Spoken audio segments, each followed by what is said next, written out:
Bueno, como todos los lunes están con nosotros Vanessa Pringles, psicóloga, Antonio Falcón, abogado, y Carlos Lorenzo, que es nuestro defensor del consumidor, abogado también. Es nuestro Maidana, digamos. Nuestro Maidana. Bueno, hay un tema que a mí me preocupa. Por ejemplo, yo tomo este teléfono y de pronto me aparece una publicidad. Pero adentro del teléfono también entra la publicidad. Yo no sé si esto lo hacen el señor Google, la señora Telefónica, alguien lo hace, pero está metiendo la publicidad. Nos están metiendo la publicidad en todos lados a través de esto. Y de pronto, en 100 países hay un ataque cibernético y advertimos que no somos nada. Este es un tema, un temazo. Pero aparte, hay otra cosa que preocupa mucho, la venta de datos personales. ¿Cómo sabe determinado banco cuál es mi número de teléfono para llamarme por teléfono y ofrecerme un crédito que yo no necesito? O tarjeta. O una tarjeta. ¿Y qué es lo que es esto? Yo puedo hacer una demanda contra ese banco, hacer venir al gerente para que preste declaración dónde, cómo obtuvo los datos. ¿Qué puedo hacer? Juan Carlos, lo primero que hay que aclarar es que muchas veces el consumidor, de manera inconsciente, ingresa una serie de datos que, por haber sido brindado de manera consciente por esa persona a la entidad bancaria, a una obra social, a cualquiera, lo está facultando para que haga el manejo de esos datos siempre y cuando no influyan en relación al derecho de la intimidad de la persona. Entonces, lo primero que hay que tener en claro es que muchas veces es el mismo consumidor el que brinda los datos y por esa aportación libre y consciente lo está autorizando a la entidad bancaria, a la obra social, a lo que sea, para que maneje esos datos. Y ahí viene la venta, el intercambio y una serie de situaciones que eso hace que la persona empiece a recibir llamadas, que le lleguen propuestas, que le lleguen ofertas, que le lleguen tarjetas de crédito y todo eso. Sin duda que así como la gente inconscientemente brinde esos datos e inconscientemente está estableciendo esa autorización, también tiene una serie de elementos para poder disponer el cese de todas esas situaciones. ¿Cómo? Por ejemplo, uno puede hacer la denuncia para que determinada empresa, determinado banco, deje de llamarlo. Se inscribe en un registro donde manifiesta de que ella no necesita o no quiere recibir ninguna llamada que le hagan propuestas, que le hagan ofertas y todas estas cuestiones. Después, cuando le llega una tarjeta de crédito, sin hacer la utilización, puede ir al banco y reintegrarla. O dejársela en su casa y no utilizarla, no darle nunca el alta.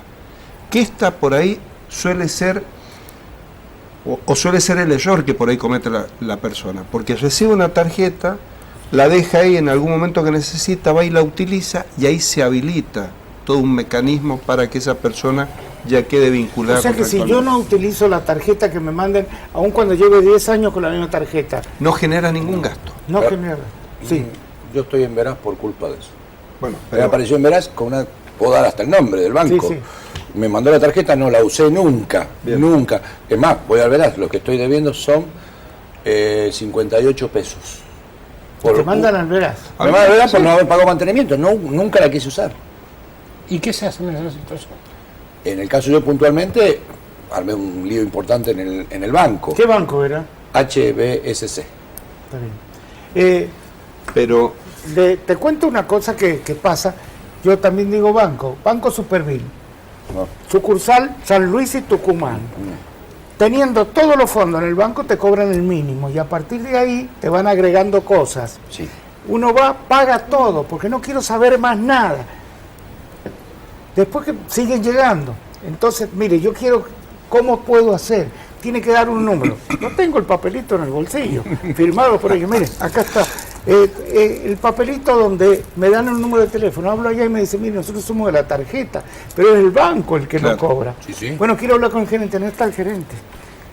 Y es permanente, y siguen los descuentos. ¿Qué se hace en estos casos? En ese caso, Juan Carlos, Se hace una carta notarial obligándolo al gerente general del banco a que se presente acá en San Juan y A luego ver. lo manda a un juicio, no sé qué es lo es que siempre la jurisdicción es donde está el consumidor.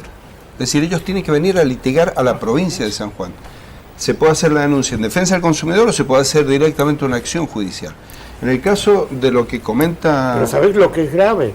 Que los señores de ANSES le dan a estos bancos que cobren los jubilados. Pero Pero Entonces, aparte, al pobre jubilado le sacan por todos lados. Juan Carlos, yo buscando información en relación a esto, tomo conocimiento de que, por ejemplo, ANSES y AFIP tienen una base de datos que cualquier ciudadano puede ingresar y sacar información que es pública.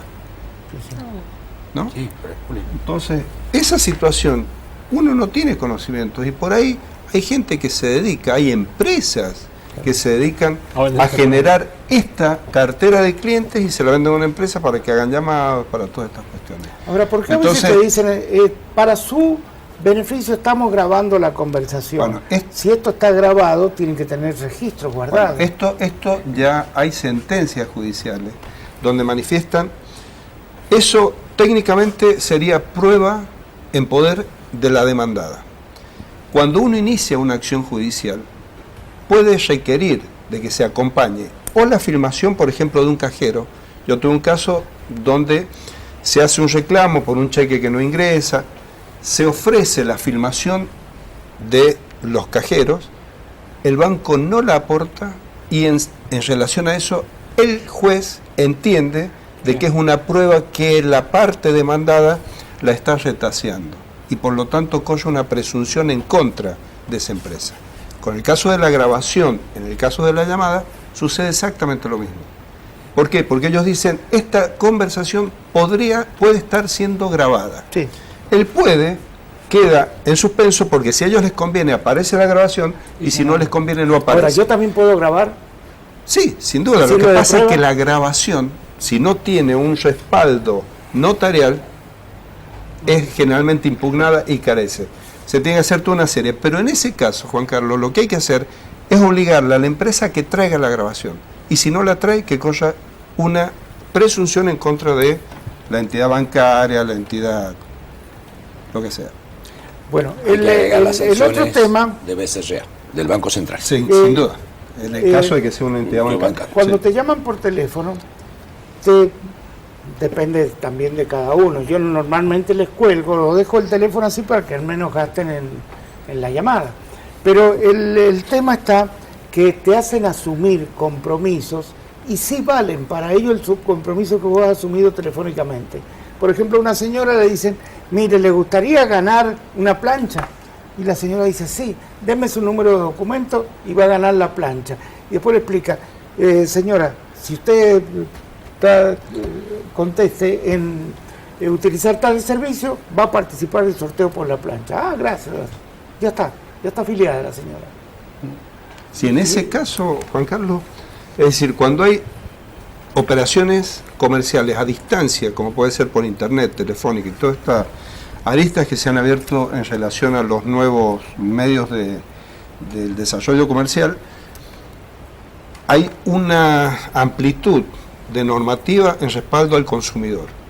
Por ejemplo, es importante que en las compras que se realizan por internet sepa la gente que tiene que constar de manera notoria, visible, a simple vista, que se puede revocar de la operación comercial. Y tiene un plazo de 10 días. ¿No? Es decir, yo vengo, hago una operación comercial y desde que yo hice la operación comercial hasta antes del 10º día, yo puedo revocar la compra. Solamente con notificar, por la misma manera que realicé la adquisición o mandando un mail o de diferentes maneras. Sí, porque a veces no se Hay puede una porque serie. por la misma página a veces no se Bueno, puede. en esas cuestiones queda establecido que el perjuicio corre para el vendedor, no para el comprador. Cuando se puede demostrar la imposibilidad de deshacer el contrato que se asumió, automáticamente, y está establecido en el Código Civil a partir de la reforma, la responsabilidad pasa a ser del vendedor y no del comprador. Hay cuestiones que se perfeccionan con la entrega del bien. Por ejemplo, uno compra una heladera y cuando la va a retirar, uno firma y firma por lo de la tarjeta. Pero hay muchas compras con tarjeta que son bienes intangibles. Desde tontera, es decir, por ejemplo, un chico agarra la tarjeta del padre y puede comprar créditos de un juego. Hasta 10 días se puede revocar cualquier compra. Pero después, ¿cómo ¿cómo comprueba? Es decir, quizá el padre se enteró cuando llegó el resumen. Y es una operación hecha por un menor de edad. Y bueno, lo que pasa es que ya ahí pasa... Ese número en ningún lugar se ha firmado. Claro, lo que pasa es que ya ahí, bueno, hay una cuestión que escapa a la situación normal y ya pasa a ser una responsabilidad del padre de a lo mejor tener una tarjeta de crédito al alcance de un chico de 10 años. Pero no se puede contratar con un menor. ¿Quién sabe que está Pero quién sabe que se hizo ¿Y la cómo operación? compruebas del otro lado si lo desconoce el padre? Se presume. Lo que pasa es que la normativa se conceptualiza de manera general. A favor nuestro. ¿Alguien no, bueno, pero es que justamente es eso. Porque esto de los juegos es muy sencillo, porque uno pero es que una sola vez que haya puesto la tarjeta, a partir de ahí aprieta y siempre sale la tarjeta. Sí, pero no para un niño no en fácil. todos los sistemas. Muchas veces... No, digo en los juegos que es lo más fácil que el niño se entusiasme con un juego. Sí. Y ojo, pueden venirle 100, 200 dólares. Pero ya en ese caso no hace falta que esté la tarjeta. Y ya pasa a ser responsabilidad del padre que autorizó de esa manera, con un PIN, como generalmente se puede poner, con un número de clave, para que el chico tenga acceso libre, porque muchas veces tienen un control parental que se llama, que es, además del número de la tarjeta, un código secreto. Sí, entonces esas situaciones, bueno, ya pasan a ser un poco muy doctor Lorenzo, pero vamos a casos. Los bancos ya no envían el resumen como lo enviaban antes. Los sumos te envían cada 3 meses. Y es para ahorrar papel, ellos son ecológicos, por el medio ambiente lo hacen, ¿no? Te mandan cada 3 meses. Cuando pasaron 3 meses te enterás de que te han estado cobrando una serie de cosas que vos no has pedido. Bueno. Por ejemplo, unas mutuales que trabajaban con ANSES, que se llamaban ANSE, no sé cómo, muy parecido el nombre, y que te sacaban 5 pesos. Pero 5 pesos multiplicados por 1 millón de usuarios es mucha plata. Bien. En ese caso, Juan Carlos, lo importante es establecer cuando el usuario, es decir, a ver, cuando la persona tiene la utilización de un código, tiene que autorizarlo. Si no se puede demostrar que esa persona firmó y autorizó para que ese código produzca descuentos en el recibo de sueldo, automáticamente se tiene que cesar, se tiene que hacer la denuncia y después se puede hacer hasta una denuncia penal por retención indebida. Fíjate vos las complicaciones de la gente. Ponete en el lugar de una señora que está en su casa, que tiene 65 años, que cobra una jubilación que le depositan en un banco y creen que eso es intocable, y de pronto están engañando a esta gente. Yo debo reconocer que últimamente la ANSES, en relación a los códigos de descuento, ha tomado actitudes muy restrictivas, se puede decir. Periódicamente se tienen que renovar y tiene que venir el consentimiento expreso de la persona para autorizar los descuentos. Que ANSES se fije lo que está haciendo el Banco Superville en los descuentos de tomarte no el mínimo permanentemente, aunque tú tengas todo el dinero en tu cuenta. Bueno, y en ese caso, y le suman intereses. En ese caso, Juan Carlos, lo que hay que hacer... Cuando hay una práctica que en sí hay una filosofía deshonesta, más allá que pueda ser o no legal, es decir, tendría que haber alguna sanción ejemplificadora para decir, entonces al banco tal le va a corresponder 20 millones de pesos de multa. El banco ahí se va. Hay un juez que por norma de BCRA, o sea, del Banco Central, uno puede recibir cada 3 meses resumen. Después de recibido, tiene 5 días hábiles para objetar. 5 días para objetar al banco, decir al banco, yo no quiero, yo no contraté eso. ¿Resumen de lo que le manda el banco de la cuenta, el resumen de cuenta. Bien. Y si le hace las multas que ha aplicado el banco nuestro de la provincia, con el ANSES tiene problemas, con una compañía de seguro también que vende. ¿Les parece que empecemos una campaña representando gente? No sé, pero... Pero Juan Carlos, lo que también es importante decir, que en relación a los resúmenes de cuenta, cuando uno va a hacer o puede presentar una nota en el banco solicitando que quiere que el resumen de cuenta le llegue en soporte de papel, porque el banco automáticamente lo hace de manera virtual. Es decir, llega a un correo donde uno toma conocimiento. A partir de que se ingresa el resumen a la casilla de correo que uno tiene, comienza a correr el plazo de 30 días para poder impugnar.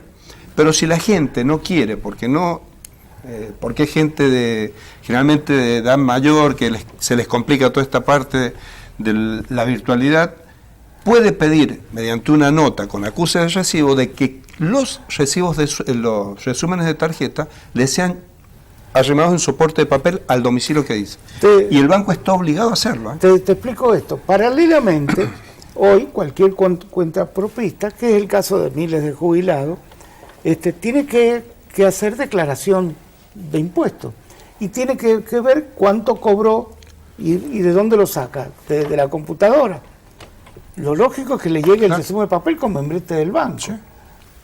Bueno, todas estas cosas, creo que estamos en una indefensión muy grande. Ver, hay una hombre común estoy hablando, ¿no? Hay una cuestión, hablando de... sí. Hay una cuestión que quiero que quede claro y que la gente lo tiene que saber. Todo lo que llega por vía email puede ser solicitado en soporte de papel. Y el banco está obligado a entregarlo. Es decir, si uno quiere los resúmenes de cuentas, si uno quiere los movimientos, esto es lo mismo que cuando uno va al cajero. Tiene la opción de decir, ¿se imprime el ticket o no? Esto es lo mismo. Lo que sí es importante es que cuando hagan el reclamo en el banco hagan una nota dirigida al gerente del área donde hace la petición y esa nota la guarden para que tengan la constancia de que lo solicitaron. Bueno, en fin, ponen a la gente común en una cosa que tendría que ser sencilla. Ahora, porque los intereses que cobran no es el 18% del 18%. Si uno viene y pagó el mínimo creyendo que ha pagado el total, los intereses son bastante grandes. Bueno. Si uno paga 2 veces, porque muchas veces uno cree que el banco no le va a pagar y paga la tarjeta y después le descuentan el total del resumen y uno lo pide al banco, le dicen no, se lo vamos a tomar a crédito para el próximo mes. Juan Carlos, hay una cosa que también es importante. Es decir, que no es justo de un lado y del otro. Los home banking, no los home banking porque uno lo opera personalmente, pero los bancos tienen diferentes modalidades para la cancelación de la tarjeta de crédito.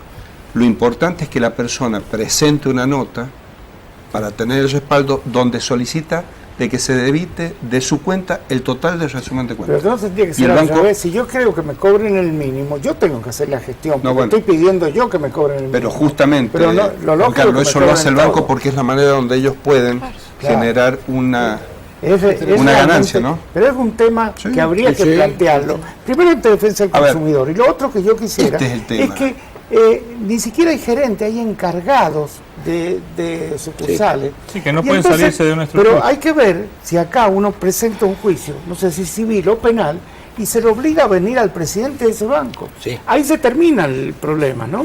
Sí. Se le podría hacer una cosa así. No se puede obligar al presidente, porque uno cuando se hace la denuncia, la persona que viene es la representante legal, que puede ser o no el presidente.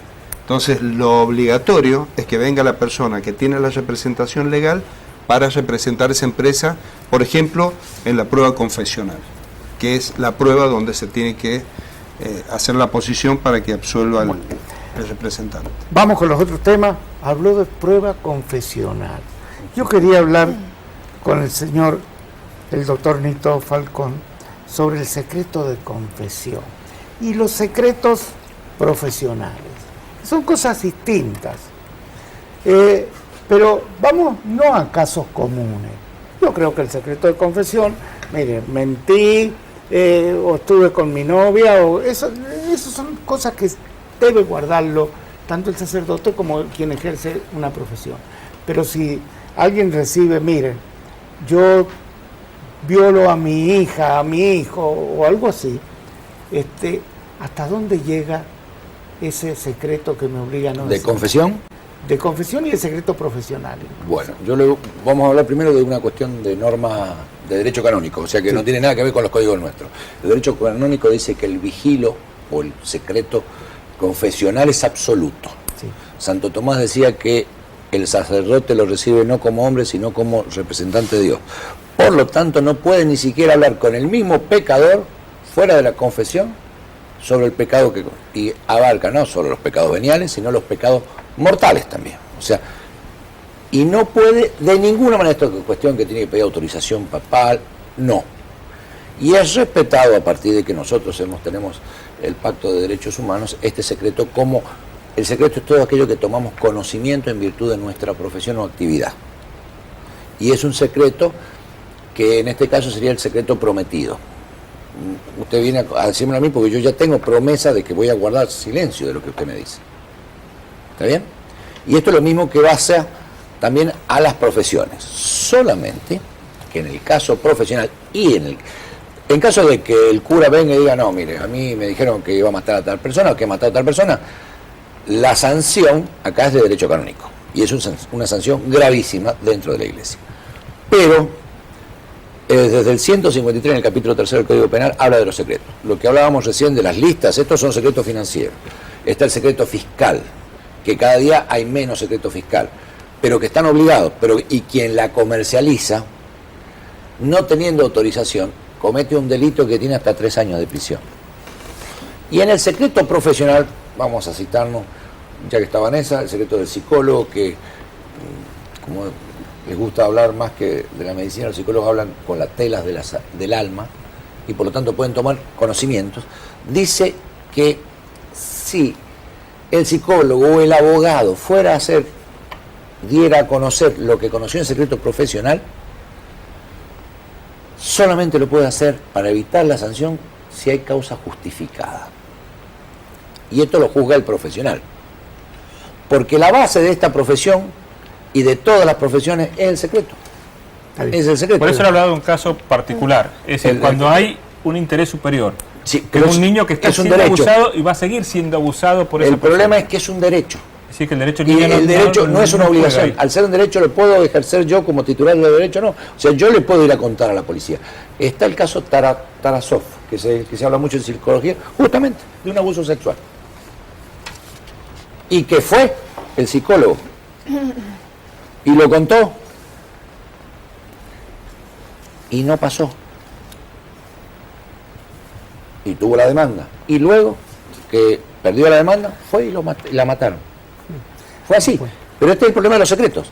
Pero los secretos que más molestan aquí es lo que acaba de hablar el doctor Lorenzo. Los secretos comerciales que se dan. A usted no es casual que a usted no le vengan a ofrecer una latita de picadillo, sino que le ofrezcan, conociendo su capacidad financiera, quizás algo más. Alguien está informando, vendiendo los paquetes por tanda de dinero. Por eso le parece la policía. Yo creo que, por ejemplo, en el caso del periodismo, hay obligación, si el periodista quiere reservar la fuente, no decir la fuente. Esto no significa no dar la información. La información se da. Lo que por ahí, si uno vende a la fuente, esa fuente no va a dar nunca más una información. Y a lo mejor son casos importantes. Pero ya cuando hay un caso donde el cliente que cae al abogado, mire, doctor Falcón, yo maté a mi hermano y me estoy violando a la hija de mi hermano, y usted dice, yo lo voy a defender porque tengo... A partir de que lo recibo y me tengo que quedar callado y no puedo ser citado por el juez. Entonces, y si yo fuera voluntariamente a decirlo, es nulo, de nulidad absoluta, porque en base a esa confianza se establece. Entonces los niños no son primeros siempre. En la profesión. En este caso no importa el para niño el cura abusado. Gassi. Lo del cura Gassi es la muestra clara. También no, pero el derecho profesional. Confesión está No, eso era derecho profesional, él era psicólogo también. Ah, bueno. Con respecto a la profesión, lo que dice Nito, en realidad sí, nosotros trabajamos con el secreto profesional, de hecho hacemos un juramento cuando lo recibimos, pero se tiene en cuenta también el criterio profesional cuando se entienda que es necesario que este secreto se levante. A ver, ¿en qué casos, por ejemplo, lo que vos decías, Juanca, a mí esto personalmente me ha tocado trabajarlo varias veces? De repente que llega una mamá, un papá, una abuela y que comenta, por ejemplo, un abuso sexual infantil. ¿Qué es lo que se hace en una primera instancia? Es intentar que esta persona denuncie. ¿Sí? Entonces, explicarle la importancia de realizar la denuncia, acompañarla, contenerla, aconsejarla, para que denuncie. Y si no lo quiere hacer, se le informa que vamos a realizar la denuncia nosotros. Entonces, en ese caso, yo me comunico con la asesora de menores Pero, y la defensora de menores y Vanessa, se no hace la estás obligada a hacerlo, denuncia. Lo haces porque es un derecho tuyo. Claro. No estás obligado a hacerlo. No. Que lo hayas conocido, después no tenés sanciones si no lo haces. De hecho, me ha pasado No, pero aparte, varias veces. Perdón, me parece que en el caso que vos estás mencionando, Vanessa, es en ejercicio del cargo que vos estás cumpliendo. Y personalmente No, por lo hago en el consultorio particular En también. casa, pero Sí, personalmente es un también. derecho, no estamos obligados. No, De es real. Y me ha de pasado varias veces Para de... evitar el 156, tiene Y que haber, ahora- como lo decís, una causa justificada. Después Si no, otra situación va- también, un paciente que hay claros indicadores y manifiesta intenciones de suicidarse. A ver, como profesional, saber que hay una persona que puede llegar a suicidarse, también personalmente yo aviso a la familia y si es necesario Está bien. Creo que es la actitud lógica. ¿Y vos sabías que hay un fallo? Vamos a hablar con la licenciada Pringle. Acá estuvo un médico auditor que decía que la mayor cantidad de permisos, incluso de jubilaciones, se hacían por enfermedades psicológicas. La pregunta sería ¿es tan difícil detectar cuando hay un fraude en este sentido? No, no es difícil. No es difícil realizando una evaluación como corresponde, ¿sí? A ver, si yo como profesional veo a una persona una vez 10 minutos, es poco probable que pueda hacer un verdadero diagnóstico. A ver, supongamos una persona que manifiesta que tiene una depresión por la cual no podría ir a trabajar.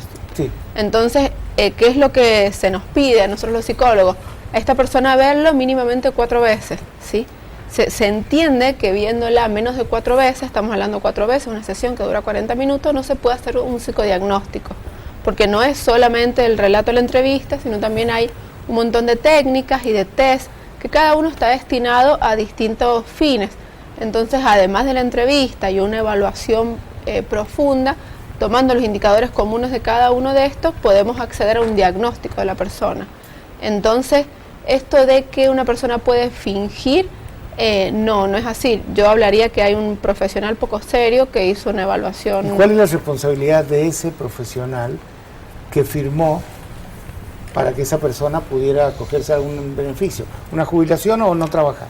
Sí, exactamente. A ver, cuando uno hace un certificado se pone la firma con la matrícula. Sí. O sea que desde el otro lado entiendo que están preparados para poder denunciar o poner en tela de juicio la profesionalidad del psicólogo. Es una gran responsabilidad verdaderamente hacer una evaluación y poder poner firma y matrícula en los distintos aspectos, ¿no? A ver, por ejemplo, certificar para aportación de armas, que es algo que se pide mucho en la actualidad, descartar indicadores psicopatológicos para personas que trabajan en alguna empresa. Claro, exactamente. O en este caso, bueno, cuando la persona solicita un parte médico, un parte psicológico, psiquiátrico para no trabajar. En esos casos, ¿se dan cuenta cuando alguien es preparado para pasarlo? Sí, es simple darse cuenta. Sí, porque las evaluaciones, por ejemplo, la evaluación de un test o la evaluación de un discurso, rápidamente uno puede darse cuenta si verdaderamente hay indicadores o no de la patología que la persona está diciendo tener. Y por otro lado, también en esto entra mucho el rol del psiquiatra, ¿sí? Porque estamos hablando de una persona que tiene, por ejemplo, una depresión, una psicosis esquizofrénica o alguna patología compleja, es necesario también la intervención de un psiquiatra, la medicación y un tratamiento conjunto. No alcanza solamente con la función del psicólogo en estos casos. De hecho, actualmente la Junta está pidiendo certificaciones psiquiátricas, hasta lo que sé, no psicológicas. Si bien la ley nos habilita a los psicólogos, pero generalmente son de psiquiatras y de médicos las que se están presentando, no de psicólogos. Bueno, me imagino que este es uno de los temas importantes, ¿no? El otro tema, dicen las alergias, que las alergias también son difíciles de decir sí, salvo que tenga una roncha, ¿no?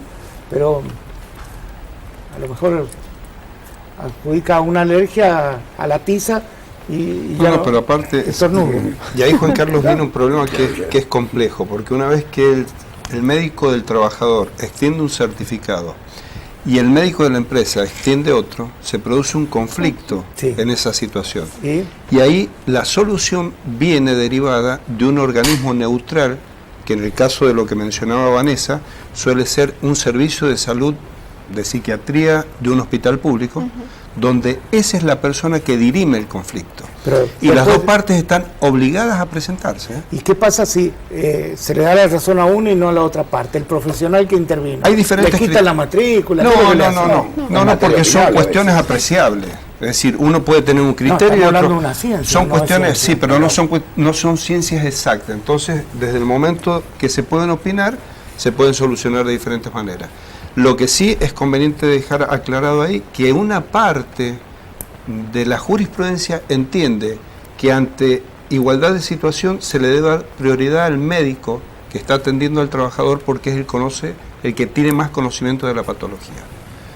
Siempre y cuando no se solucione con cuestiones de, como dije, un servicio intermedio de un organismo público como puede ser Psiquiatría del Hospital Ramos. Ese es más abogado de sindicato. No, pero es que lo dice la doctrina. No, lo dice la doctrina y la jurisprudencia. Si no Y le esto aparece una frase que dice, es bastante- puede trabajar, pero en otras tareas. Ahí sonamos. No, lo que pasa es que muchas veces la licencia que se da no es un reposo permanente y absoluto como se cree, sino que muchas veces la persona que tiene un estado depresivo le hace bien salir, estar en ciertos sí. ámbitos. Entonces estas cuestiones son Sí, sí, sí. cuestiones muy opinables. Terapia de boliche tiene. hay que a veces- ser- Ah, Sí, se sí. ha dado en otros casos, es decir, gente que realmente necesita Este es el problema. y le dan 5 días y tiene una enfermedad que es mucho más grave. El abuso. Es que suele suceder, el médico de cabecera le otorga 10 días y va al médico de la empresa y le da 2. El otro tema es que no se hace los exámenes preocupacionales. Y esto genera muchos conflictos posteriores. Porque además el preocupacional psicológico no se hace. Depende. No creo que lo hagan, salvo las En- grandes en- empresas. Ahí, lo ahí, hacen. Juan Carlos, No, si la es- empresa no hace el examen preocupacional, corre con todos Claro, los claro. problemas que Es surjan, ¿eh? responsabilidad de la Sí, sí, empresa, claro, exactamente. por eso Yo digo. justamente trabajo una vez a la semana en un lugar donde se realizan preocupacionales. Ahí trabajo como psicóloga y son muchas las empresas que pasan por ahí donde verdaderamente lo que los piden es esto, descartar que la persona tenga alguna patología. Pero supongamos, vos de pronto haces ingresar a una administración cualquiera 1000 personas que estaban como contratados. ¿Cómo se le hace para hacerle un No, preocupacional? nada, no hay nada. Al Estado nada. Muchas gracias. Porque este es un tema, ¿o Sí, no? Sí. Personalmente yo lo he trabajado desde la parte privada. Tengo entendido que han habido algunas evaluaciones del Estado para quienes han ingresado. Desconozco la calidad de las evaluaciones. ¿Qué es lo que puede decir? Lo que te iba a decir que si es un organismo público, como puede ser una repartición, no hay que perder de vista que antes de los 6 meses se puede dejar sin efecto Sí. el contrato. Porque a partir Y la de planta los 6 permanente también. Claro, porque a partir de los 6 meses es cuando el empleo público tiene la estabilidad en el empleo. Antes de los 6 meses se puede dejar sin efecto el contrato sin ninguna causa, sin ninguna situación. Aunque haya entrado por concurso. Yo, ojo, Aunque haya entrado por Sí. concurso. yo no me pongo Sí, sí. del A lugar- partir de la firma del decreto, de la fecha del decreto, se deben contar 6 meses. Y es por eso que muchas veces cuando va a terminar una gestión, antes de que empiecen los 6 meses, se hacen los nombramientos para que lleguen a la final de la gestión con los 6 meses cumplidos y así obtengan la estabilidad. Y para eso después hay que iniciar un sumario administrativo para poderlo excluir, Exactamente. exonerar y o se- cesantear. lo hacen cada gobierno. Pues, Le sí. deja al que viene. De todas maneras, hay que agregar primero, el Estado no se maneja como la empresa. No, sí, El Estado, además, y automáticamente le da el lugar y le reconoce la antigüedad que estuvo de contratado, ya pasaron los 6 meses, aunque sea. Sí. Un día ya pasaron los 6 meses. Bueno, que pero pasa- la parte privada no podría tener No, para contratado nada, hasta no, ese no, tiempo. pero- Lo la- que la pasa es que antigüedad- cuando hay contrato de locación No se reconoce. no se en reconoce la planta. porque no se considera antecedentes, porque la doctrina establece que a partir del momento del decreto es cuando se produce el ingreso a la planta permanente. La Exactamente, doctrina o sea que la también antigüedad- establece que el contrato en ocasión de servicio en el Estado es un fraude laboral. Está bien, Es pero fraude no laboral. genera el Eso es antecedente. fraude. Claro. El Estado es el No genera principal el patrón en antecedente, negro sin que duda. existe. El Estado está obligado a hacer ascensos cada tanto tiempo. Por ley sí.